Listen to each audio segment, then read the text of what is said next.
Mga kapuso, mula po noong bagyong Christine, linggo-linggo ay may bagong bagyong binabantayan sa Philippine Area of Responsibility. At lahat po ng yan, pati na ang dalawang bagyong inaasahang magkakaroon ng epekto sa bansa, puro norte ang tinutumbok. Kung bakit, alamin sa live na pagsaksi ni Nico Wahe. Nico? Pia, ang kawalan ng hanging amihan ang dahilan daw kung bakit puro norte ang tumbok ng mga pumapasok na bagyo sa bansa ngayon. Delayed daw yung pagpasok ng hanging amihan at ito na rin daw yung pinakamahabang delay na naitala ng Pag-asa mula nang simulan nilang i-record ito noong 2015. Unang pumasok sa buwan ng Oktubre ang bagyong Christine. Tinahak nito ang Northern Luzon at naglandfall sa Isabela.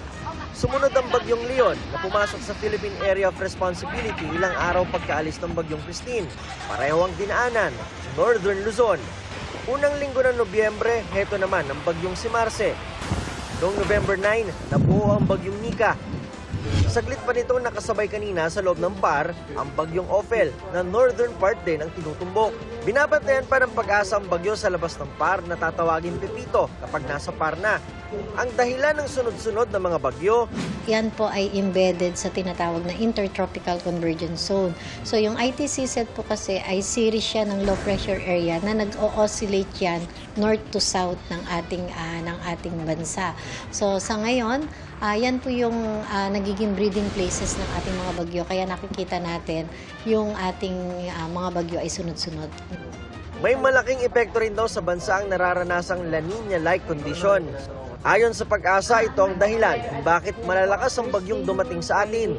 Yung La Nina kasi, ibig sabihin lang nun, may unusual cooling dun sa malayo sa atin, sa Dagat Pasipiko. Pero may unusual warming dun sa Dagat Pasipiko na malapit sa atin. Kaya ang napapansin natin, mas nagiging typhoon at super typhoon category yung mga bagyo dahil sobrang init ng temperatura ng Dagat Pasipiko na malapit sa atin. So very favorable siya para mag-intensify itong mga bagyo natin.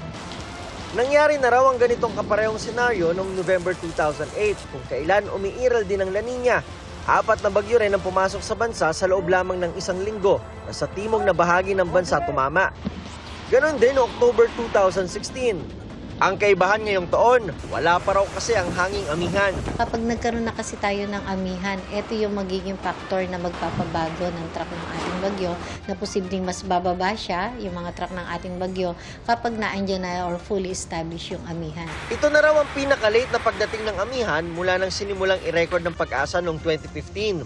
Pero ayon sa Pag-asa, malapit naman na ang pagdating ng hanging amihan.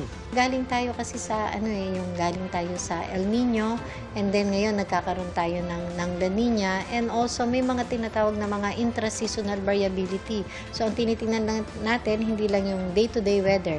Sa kabila ng sunod-sunod na bagyo, ang trend daw ngayon ay mas mababa ang bilang ng mga pumapasok na bagyo sa bansa. Pero nakababahala, Yung bilang ng mga bagyo na mas nagiging intense, nagiging typhoon at super typhoon category, yun yung increasing ang trend.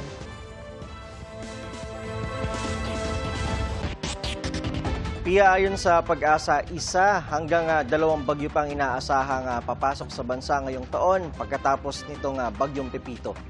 Live mula rito sa Pag-asa para sa GMA Integrated News, ako si Nico Wahe, ang inyong saksi.